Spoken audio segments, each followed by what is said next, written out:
Welcome to this Stroke Guideline training course. Your first steps in learning this educational material are to watch this training module and to take the quiz at the end. You will need to give the module your full attention, so take a break when you need it.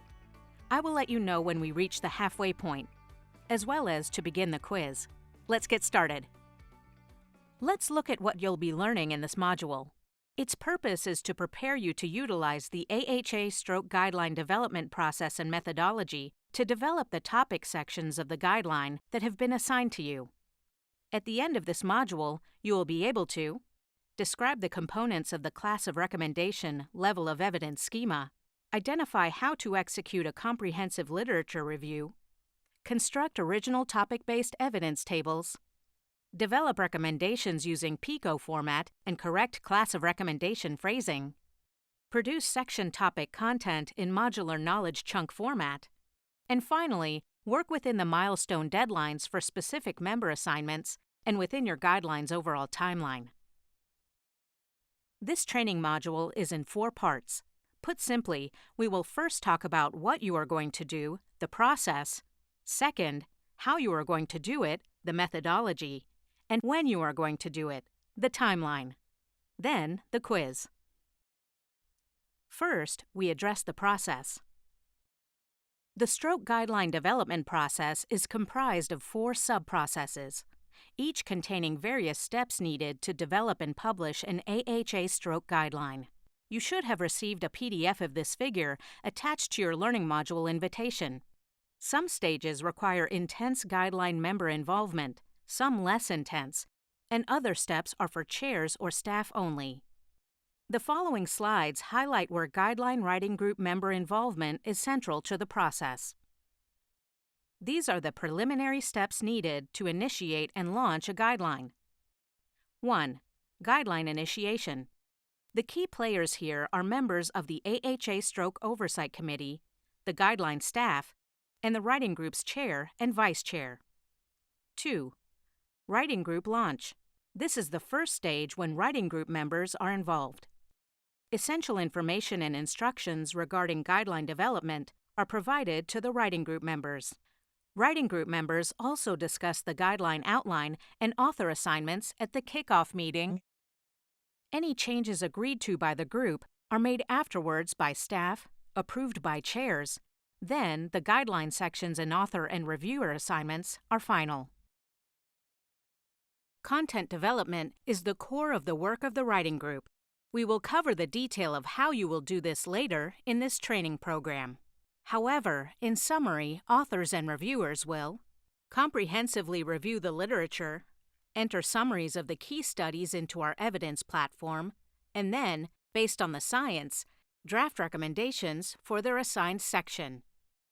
Present their evidence tables and draft recommendations to the writing group for discussion, and then edit the recommendations based on the writing group and staff feedback. Write their complete guideline section in modular knowledge chunk format, and then send it to AHA Stroke Guideline staff for compilation into the first draft manuscript. After the peer review committee reviews this first draft, the full writing group reviews it in detail at the consensus conference.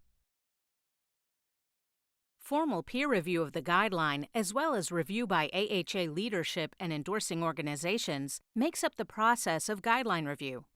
Following the consensus conference, authors and reviewers will edit their section as agreed at the conference and send it to staff for compilation into the second draft of the guideline, which will be prepared for peer review. After peer review is conducted, authors will assist the chair and vice chair in responding to peer review comments on their section as needed. Send their revised section to staff for compilation into the third draft of the guideline, which will be prepared for AHA committee review. During the production and publication steps, some writing group members will be involved in producing derivative products, highlighting the guideline content for potential readers. The fellow on the writing group will help to develop a clinical update slide deck. The lay representative on the writing group will develop the patient-caregiver key messages. The chairs and others may be involved in developing education modules, media interviews and other interviews for the AHA, and informational webinars. In this section of the module, we'll be moving from what you're going to do to how you'll be approaching this work and some of the AHA Stroke Guideline foundational methodology. We'll be covering the varied roles of different writing group members, the literature review process and our online study summary system, how to write recommendations while complying with our methodology, and how to write a guideline section or modular knowledge chunk. First, the role of guideline writing group members. Every topic has a primary author, and some topics may have a secondary author. As it sounds, the primary author has the primary responsibility for completing their tasks accurately and completely and for liaising with stroke guideline staff. Their three principal tasks are: 1. To conduct comprehensive literature review and create summaries of key studies. 2. To draft, edit, and then finalize section recommendations. 3. To develop other section content, which we refer to as modular knowledge chunks. Secondary authors can assist on any of these tasks, as agreed between them and their primary author. In most cases, secondary authors are there to help with the workload, but if the reviewer is a more senior clinician than the author, they should provide suggestions and guidance to the primary author. When the secondary author is a fellow, the relationship between primary and secondary authors should be more of a mentor-mentee role. The time it will take primary authors to complete these tasks will vary based on the size of the data pool and the subject matter. On average, it will take an expert around 15 hours to do this work. However, if you're writing on a topic less familiar to you and somewhat outside your area of expertise, it may take around 30 hours. Every topic also has a primary reviewer. Obviously, reviewers review the material that the authors have produced, and they provide feedback to help direct the authors in making edits. In rare cases where a primary reviewer does not have an assigned author role, they may help the author in content development. Some topics also have secondary reviewers, and these are typically our lay representatives who are assigned to topic sections which would benefit most from insight from a patient or caregiver. Every guideline has at least one lay representative, and occasionally guidelines have two. Having covered the main roles of writing group members, we look in detail at the extremely important activity of researching the evidence base. The evidence base of a guideline is one of the foundational methodologies of AHA stroke guideline development. Current published scientific studies underpin all stroke guideline recommendations. Data from randomized control trials and good quality randomized studies are preferred. However, where such studies are limited, recommendations can be underpinned by lower quality, non-randomized studies or by extensive clinical experience on a clinical issue. To identify this critical literature, authors must do 3 things. 1. Conduct comprehensive literature review for their section topic. 2. Interpret the study data, identifying relevant studies. 3. Create summaries of each study, collectively evidence tables, using the online evidence platform. You're likely to be familiar with evidence tables, which contain only key elements of a study in a format like the one shown here. Authors enter these details from each notable published study into the fields in the online evidence system, and this summary information can be printed out from the system in this table format for the weekly call agendas.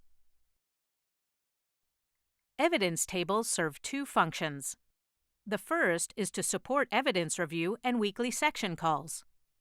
During weekly calls, authors present to the guideline writing group the study data which they found during their comprehensive literature review.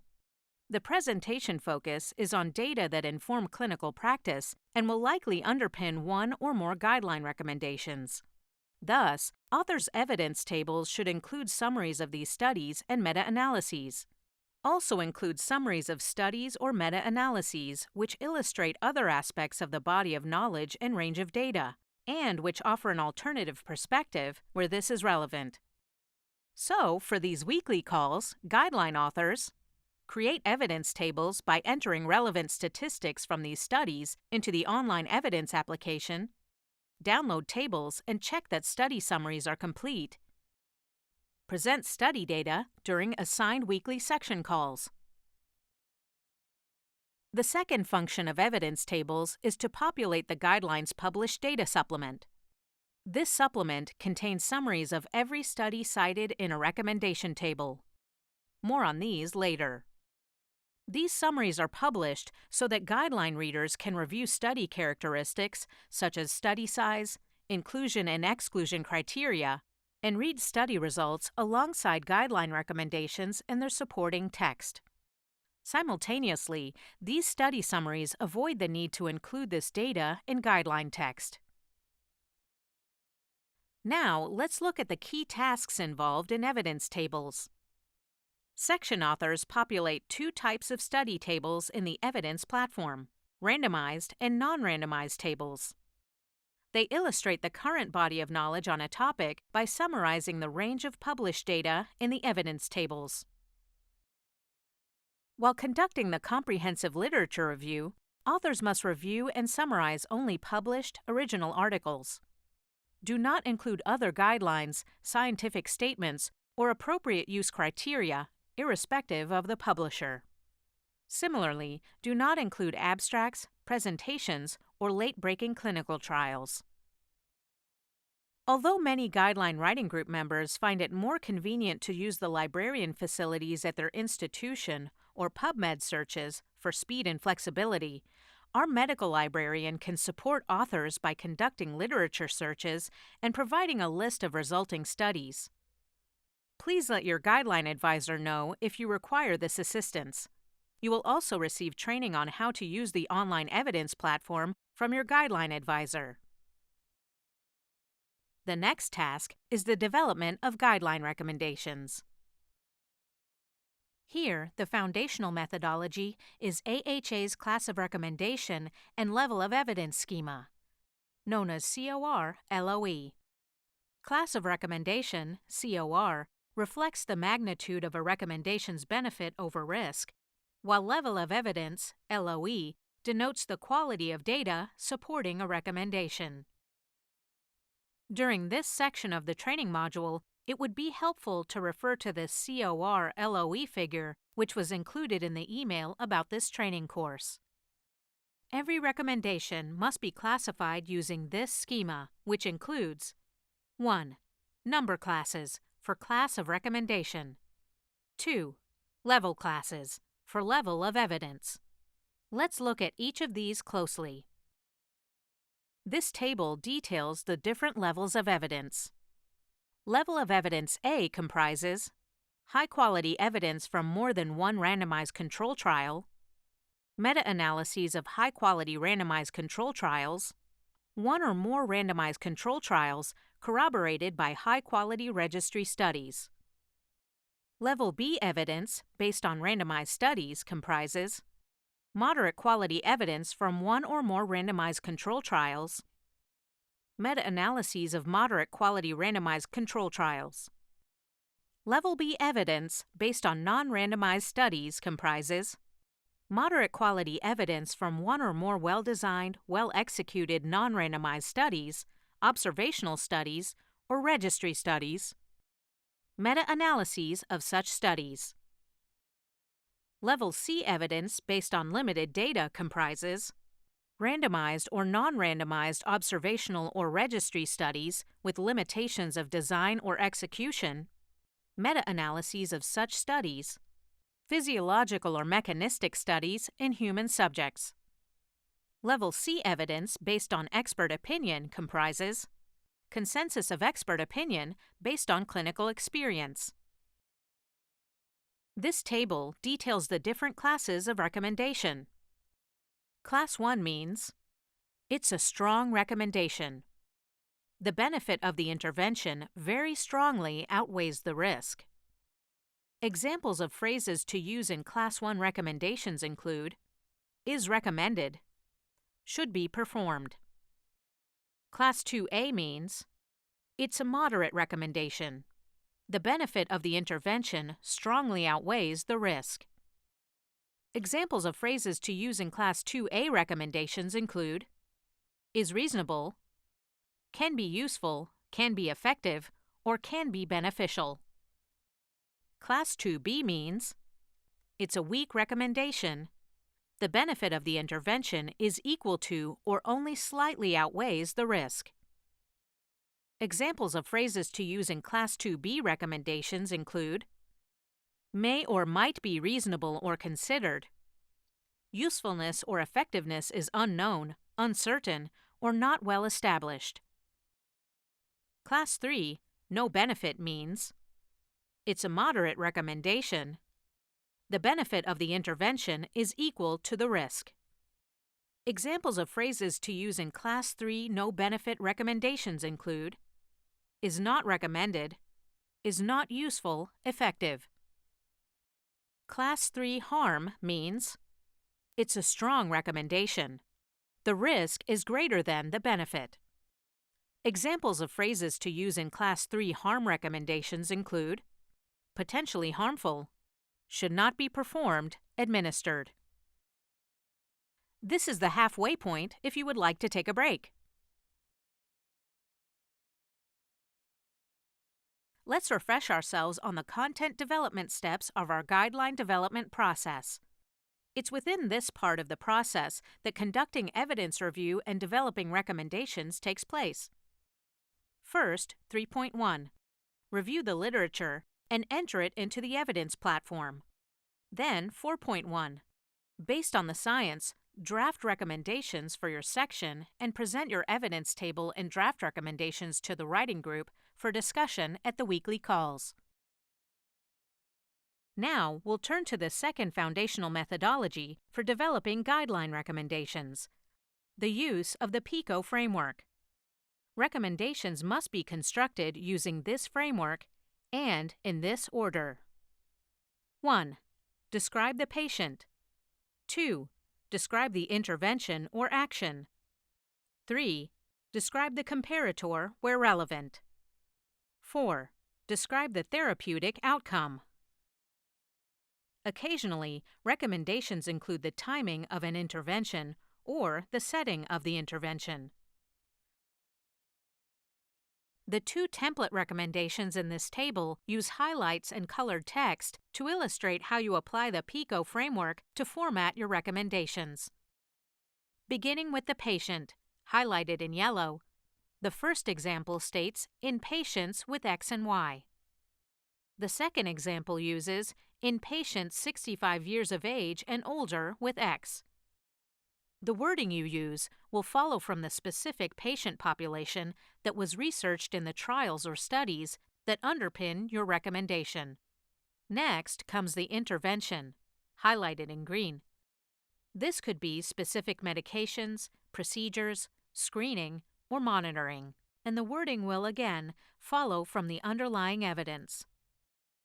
Immediately after the intervention, you use one of the COR phrases that were listed in slide 28. Examples of appropriate wording for these COR 1 recommendations are shown in red text. Is recommended. Is or are indicated. If you are recommending one intervention over another, you then indicate the comparator, highlighted in the first example in pink. Finally, and very importantly, state the outcome, which will be achieved as a result of implementing the intervention in this patient group, such as specific treatment results or reduction in mortality. These examples show how the COR phrase changes based on the COR, the class of your recommendation. These phrases, again listed in slide 28, include can be beneficial for a COR 2A recommendation, effectiveness is not well established for a COR 2B, is not useful for COR 3 no benefit, and should not be performed for COR 3 harm. So when you're developing your recommendations, remember to follow the PICO structure to classify them using both COR and LOE and to include expressions, phrasing appropriate to the COR. In addition, there are other requirements to keep in mind concerning recommendation content. Your recommendations must be clear, precise, concise, and action-oriented. Use patient-first, patient-centric statements. Be specific and precise, avoiding imprecise or undefined phrases such as high risk or low risk. Be standalone recommendations. This example of a final published recommendation illustrates the PICO recommendation structure and the rules we just referred to. The recommendation states the patient, followed by the intervention and the outcome, identifies the COR LOE and includes the COR phrase. It's clear, action-oriented, patient-centric, precise, and can be read and understood on its own, without any supporting information. In patients with carotid artery stenosis and transient ischemic attack or stroke, intensive medical therapy with antiplatelet therapy, lipid-lowering therapy, and treatment of hypertension is recommended to reduce stroke risk. Having covered the fundamentals of recommendation development, we will now address 5 specific rules around COR and LOE classification. First, keep in mind that COR and LOE are independent of each other. You can combine almost any class of recommendation with any level of evidence. So, you can combine a class of recommendation 1 with a level of evidence C, expert opinion. Here is a hypothetical example. In individuals jumping out of a plane, use of a parachute is recommended to reduce the risk of mortality. COR1, LOE, CEO. Similarly, you can combine a class of recommendation 3 harm with a level of evidence A. At the bottom of the slide is a real example of this from an AHA stroke guideline. The exception to the rule of combining any COR with any LOE is the second rule. You can only base a COR3 no benefit or COR3 harm on evidence that is LOE A or B. Moving on to Rule 3. When deciding between COR2A and 2B, keep in mind that COR1 or 2A should be more or less standard of care, while COR2B is a grayer area. Rule 4. If you've developed a gray area recommendation based on level of evidence C, change this to a bullet under your Knowledge Gaps and Future Research section. This section is where you'll list areas where more research is needed due to gaps in the current scientific data. You will see an example of this later. Rule 5. Recommendations underpinned by evidence other than primary study data should be classified at a lower LOE than the level you would have chosen had the data come from primary study results. We will now address the rules about the recommendations themselves. First and foremost, all recommendations must be written after 1. Identifying recent relevant studies on the topic, 2. Reviewing and interpreting the data, and 3. Summarizing the study data in the online evidence platform. The second recommendation rule is if the writing group chairs see that one of the authors has drafted a recommendation which contradicts a previously published AHA-ASA or AHA-ACC guideline, they must initiate a discussion with the chair of that other guideline. The objective is to agree on the wording of a completely new recommendation based on data released since the publication of the previous guideline, or to agree that the previous recommendation stands. The third and final recommendation rule is how we address medications and devices in recommendations and guideline text. All medications must be referred to by their generic name. Generic medication names begin with a lowercase letter. Guidelines must not reference names of medication or device manufacturers. Only FDA-approved medications and devices, which are available for clinical use in the U.S., may be included in recommendations or guideline text. Recommendations may be written for off-label use if they comply with the above. And medications and devices not approved by the FDA for clinical use in the U.S. may not be included in the guidelines.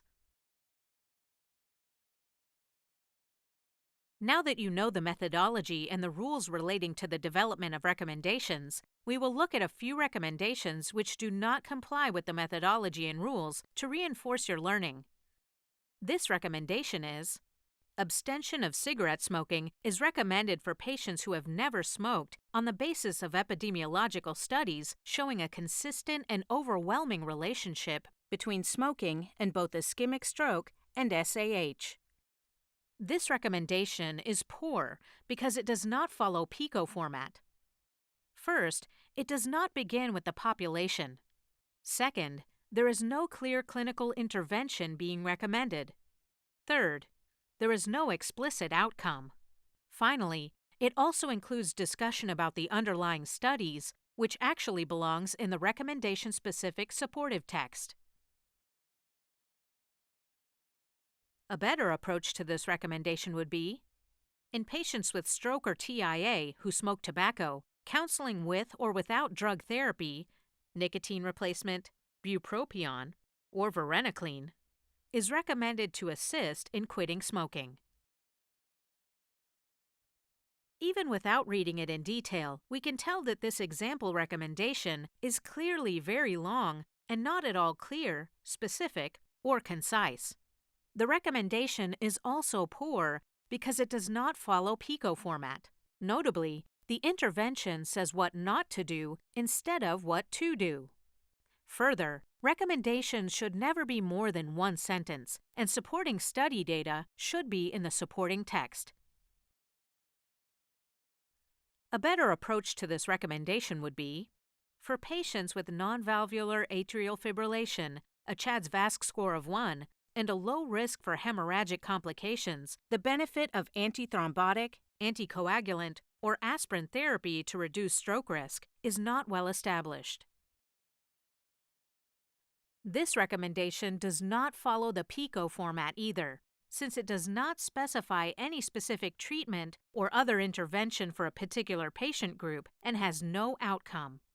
In addition, the COR language is incorrect, since it has been graded COR but uses the phrase "should be considered," which is not COR language.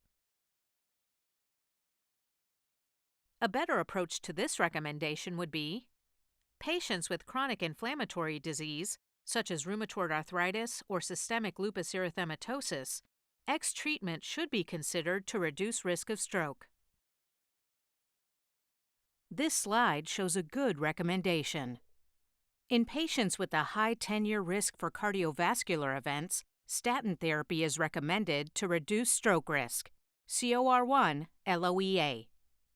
This is a good recommendation because it includes all elements of the PICO format in order, contains the correct COR phrasing, is recommended for COR1, is one sentence, is clear, precise, concise, action-oriented, is a standalone recommendation, is classified using both COR and LOE, uses generic terms for medications.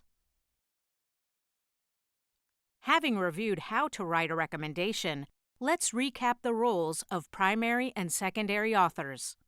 Primary authors have 4 main task groups. 1. Conduct comprehensive literature reviews, assess study data, and produce evidence tables that summarize the key studies. 2.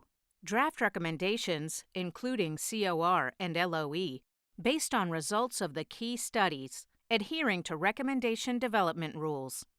3. Present evidence tables and draft recommendations to the writing group during your assigned weekly Zoom conference call. 4. Document writing group feedback, such as missing key studies, alternative interpretations of data, improved recommendation content wording, or changes in COR and LOE classifications. Secondary authors assist the primary author. If the secondary author is a more junior writing group member, they will share the workload and provide support. If the secondary author is more senior to the primary author, they provide review, guidance, and feedback on the work of the primary author. Now, we will address how primary authors construct their guideline sections. For this section of the Education module, you will find it useful to refer to pages 3 through 9 of the Developing Stroke Guideline content handout you received by email. The task of developing topic sections is governed by foundational methodology, which we refer to as modular knowledge chunks. These modular knowledge chunks are comprised of 7 elements, 4 of which are compulsory and 3 are encouraged or optional. The 4 compulsory elements are: 1. A table containing all the recommendations in a section which have been presented to and approved by the writing group. 2. A synopsis, which should be a summary of the key themes that emerged from your literature search and which are addressed in the recommendations. 3. Supporting text for each recommendation, describing the data underpinning the recommendation and providing any guidance for the guideline reader on how to implement the recommendation. 4. Each recommendation must be supported by citations for every study, which provides evidence in favor of the intervention. The 3 optional but highly desirable elements of the modular knowledge chunk are: tables that supplement the supporting text where these might be useful to simplify complex concepts for the reader. Decision algorithms, other flow diagrams, or figures are highly encouraged to illustrate multi-stage patient management procedures or decision pathways. Finally, the subsection on knowledge gaps in future research, which is a bulleted list of clinical areas where recommendations cannot be made currently due to a lack of conclusive evidence and a need for further research. In the Recommendations table, recommendations are ordered as shown in the COR LOE schema. This means that irrespective of clinical content, COR 1 recommendations are listed first, and if there are 2 or more of these, they are listed in LOE order. Highest quality recommendation, LOEA, to lowest quality recommendation, LOE CLD. COR 2A recommendations are then listed, following this same level of evidence order. Then, 2B recommendations, COR 3 no benefit, and finally, COR 3 harm, all in level of evidence order within these COR groups. Both the section synopsis and the recommendation-specific supporting text must be 200 words or less. In your supporting text, please minimize statistics, which you will have already incorporated into your evidence table. Also, please provide staff with DOI or PMID numbers for every study you cite in the recommendations table, the synopsis, and supporting text. This slide shows part of a table used in a recently published stroke guideline.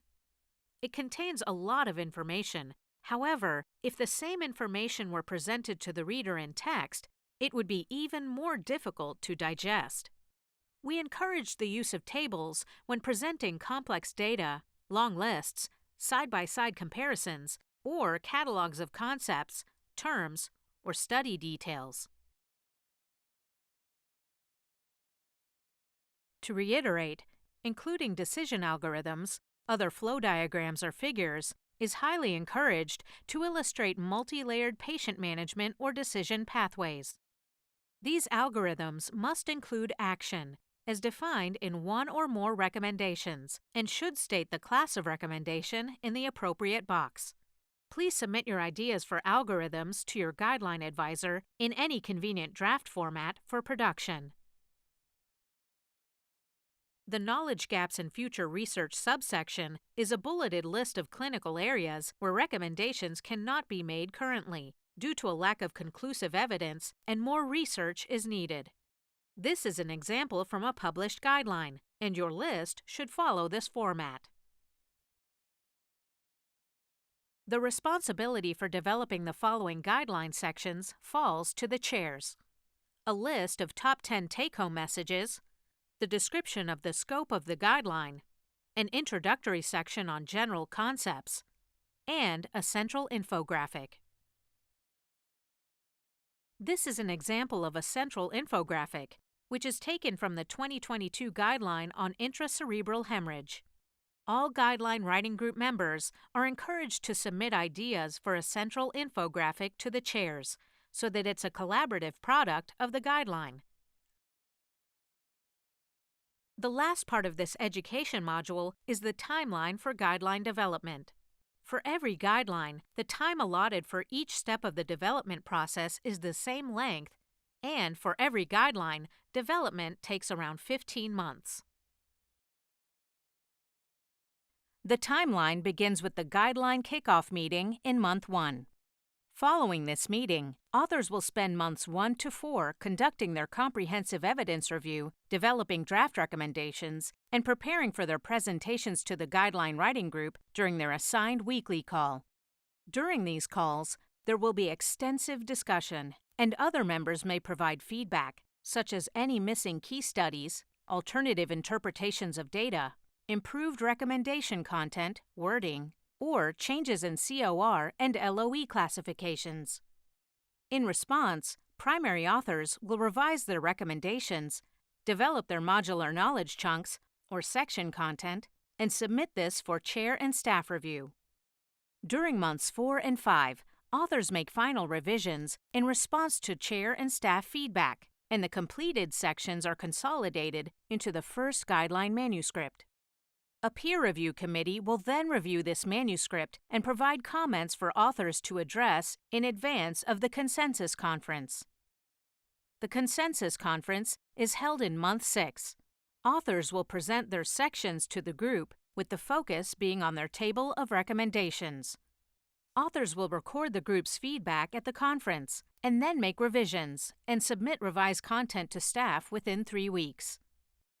Staff produce the second guideline manuscript, which is then balloted by all members of the Guideline Writing Group at the end of month 7.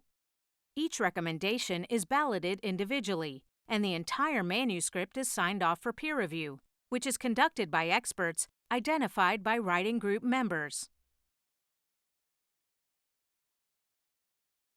During the next 2 months, the Guideline Writing Group chairs and the Peer Review Committee chair will conduct what we call peer review comment resolution.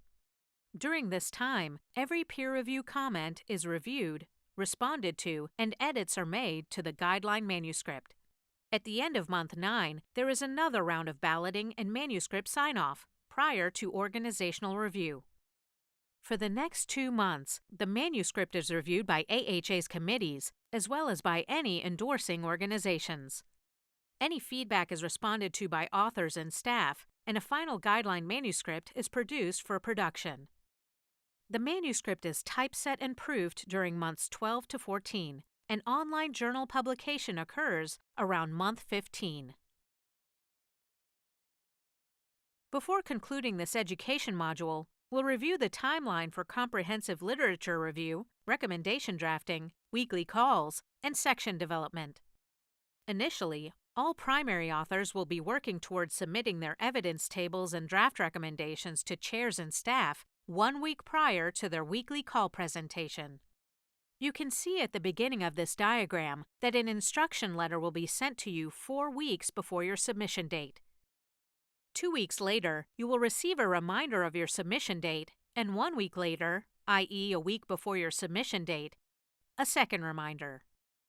When you submit your evidence tables and draft recommendations, shown here in red, they'll be reviewed by chairs and staff who will provide you with feedback. Your topic presentation will then take place at your assigned weekly call, shown in the third box at the bottom of the diagram.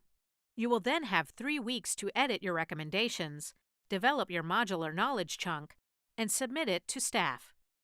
You'll receive 1 reminder of the submission date a week after your presentation.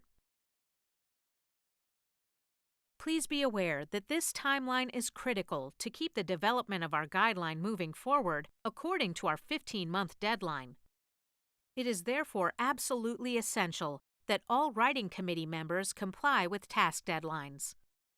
We rely on each of you to submit your evidence tables, draft recommendations, and knowledge chunks on time to prevent any delays to content production, the weekly call schedule, manuscript development, and the final date of publication. You have now completed this education module. All the information that we've covered is critical and will allow you to perform your role on the Guideline Writing Group effectively. Now, please take the quiz to check your learning. Congratulations!